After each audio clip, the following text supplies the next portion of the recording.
সব গুনাহ আল্লাহ ক্ষমা করে, একটা গুনাহ আল্লাহ ক্ষমা করে না। বলেন তো সেটা কি? বলতে পারেন? শিরক না, শিরকের গুনাহ আল্লাহ ক্ষমা করে। তওবা করলে আল্লাহ শিরকের গুনাহ ক্ষমা করে। আপনি তওবা করলেও আল্লাহ আপনার গুনাহ ক্ষমা করবে না। কি আছেন বলতে পারবেন একজন? বলেন তো দেখি। শিরকের গুনাহ আল্লাহ ক্ষমা করে, কারণ অনেক সাহাবীর আপনারা জানেন ইসলাম গ্রহণের আগে শিরক করছে, করে নাই? অনেক সাহাবীর ইসলাম গ্রহণের আগে শিরক করছে, তারা ইসলাম গ্রহণ করার পরে শিরককে দূরে সরে দিয়েছে, আল্লাহর নবীর হাত থেকে কালেমা পড়ে মুসলমান হয়েছে। আমার আল্লাহ তাদের উপর সন্তুষ্ট হয়ে তাদেরকে জান্নাতি সার্টিফিকেট দিয়ে দিয়েছে। তো শিরকের গুনাহ ক্ষমা করবে না কেন? অবশ্যই করবে, যদি আপনি তওবার মতো তওবা করতে পারেন। এখন আমার কোনো হিন্দু ভাই যদি এসে বলে হুজুর আমাকে কালেমা পড়ায় মুসলমান বানায় দেন, আমি তাকে মুসলমান বানায় দিলাম। আল্লাহর নবীর ভাষা অনুযায়ী ও কালেমা পড়ে মুসলমান হওয়ার সঙ্গে সঙ্গে আল্লাহ পাক ওর জীবনের সব গুনাহগুলো মাফ করে দিয়া, এই মুহূর্তে আমরা যারা এখানে উপস্থিত আছি সকলের গুনাহ থাকতে পারে, কিন্তু ওই ব্যক্তির আমলনামায় কোনো গুনাহ নাই। সুবহানাল্লাহ বললেন না? কোনো গুনাহ নাই। তার মানে শিরিক করলে আমার ওই ভাই কিন্তু শিরিক করেছে, অনেক মূর্তি পূজা করেছে, অনেক শিরিক করেছে, কিন্তু আল্লাহ পাক বলছে, আল্লাহ রাসূল বলছে তওবা করে যখন ইসলাম গ্রহণ করেছে সে বেগুনাহ হয়ে গেছে। গুনাহ আল্লাহ পাক ক্ষমা করে, তওবা করলেও এগুলোকে মাফ করে দেয়। কিন্তু একটা গুনাহ আছে যেটা তওবা করলে মাফ হয় না, আর সেটা হলো বান্দার হক। কিসের হক? বান্দার হক। বান্দার হক যদি আপনি নষ্ট করেন, এই গুনাহটা আল্লাহ পাক বলেন আমার কাছে মাপ চাইলে আমি আল্লাহ ক্ষমা করি না। কেন? এটা আমার এখতিয়ার নয়।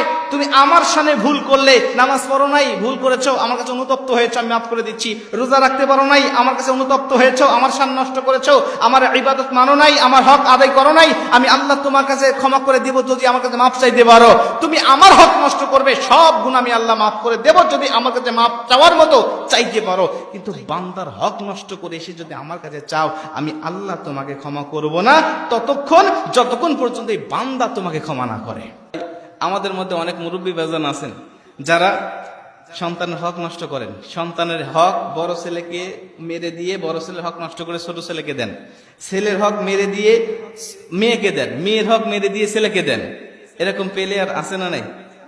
এখানে হয়তো বা নাও থাকতে পারেন, কারণ আল্লাহ আল্লাহর দরবারে এরকম প্লেয়ার না আসাটাই স্বাভাবিক। অনেক জায়গা আছে এরকম যারা মা বাবার হক নষ্ট করে, সন্তান হক নষ্ট করে, আত্মীয়দের সন্তান হক নষ্ট করে, সবচাইতে বেশি হক নষ্ট করে ফুফুর হক। ফুফু আমাদের সমাজে একটি নির্যাতিত নাম। ফুফুর সাথে সম্পর্ক কয়জনের ভালো আছে বলেন? খুব কম সংখ্যক মানুষের ফুফুর সাথে ফুফুর সম্পর্ক ভালো আছে। বাবা দিয়ে গেছে বোনের সম্পত্তি, এখন সন্তান এসে ফুফুর সাথে আর কোনো ভালো সম্পর্ক নাই। কেন? আমার বাবা তো তোমাকে সম্পদ দিয়েই গেছে, তোমার সাথে আর কিসের সম্পর্ক? সম্পদ নিয়ে চলে গেছো, আর তোমার সাথে কোনো সম্পর্ক নেই। খবরদার, আত্মীয়তার সম্পর্ক ছিন্নকারী, হক নষ্টকারী, এই সমস্ত ব্যক্তিকে আল্লাহ রাসূল বলছে এরা কখনো জান্নাতে যাবে না। লা ইয়াদখুলুল জান্নাহ, এরা কখনোই জান্নাতে প্রবেশ করবে না। প্রিয় ভাইরা আমার, এই জন্য বান্দার হক কখনো নষ্ট করবেন না। যদি নষ্ট হয়েই যায় তাহলে তার কাছে গিয়ে আপনি ক্ষমা চাইবেন। যদি এমনি এমনি ক্ষমা না করে, বলেন তুমি কি চাও আমার কাছে বলো, যে কোনো শর্ত মেনে নিয়ে আমি তোমার শর্তটা পূর্ণ করে তোমার কাছে ক্ষমা চাই। তুমি যদি আমাকে ক্ষমা না করো, আমার আল্লাহ ক্ষমা করবে না। যখন আল্লাহু আকবার।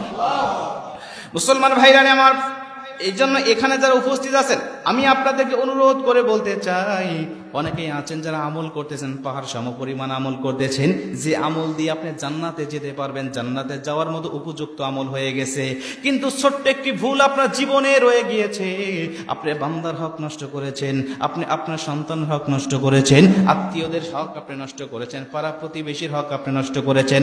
তাদের কাছে গিয়ে ক্ষমাটা আপনি চেয়ে নেন, আল্লাহ পাকও আপনাকে ক্ষমা করে দিবে, আপনার জন্য জান্নাত ওয়াজিব হয়ে যাবে।